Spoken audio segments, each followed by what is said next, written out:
Hai tuan-tuan, saya sekarang ni dekat office Kowi dan saya nak tunjuk tilam Kowi yang ada. Tuan-tuan tengok sekarang ni apa yang kita ada sekarang ni kita nak tunjuk.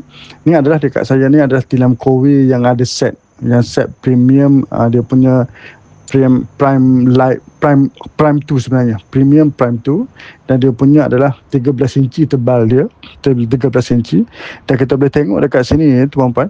Kita punya memang kita punya topper kita boleh tukar. Yang ni topper kita boleh tukar, dan kita akan tukar setiap 3 tahun sekali. Dan kita punya leather ni nama dia pure leather, dan satu lagi pula kita ada variant yang velvet, yang macam warna biru blue black, macam tu. Okey.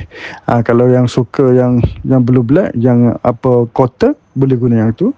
Dan Kowi juga akan bagi 2 bantal memory foam pillow. Harga dia 200 lebih satu, dan kalau dua dekat 600 ringgit. Memang selesa pakai memory foam. Nama dia memory foam, memang support dekat bantal kita, dekat kepala kita.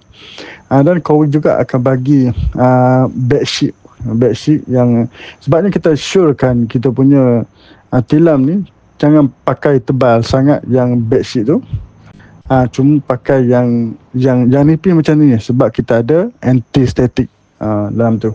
Okey, tuan-tuan, kalau apa-apa berkenan nak dapatkan produk Kowi, boleh pergi ke bio saya, dan insya-Allah saya akan uruskan order anda sampai pasang dan rumah anda.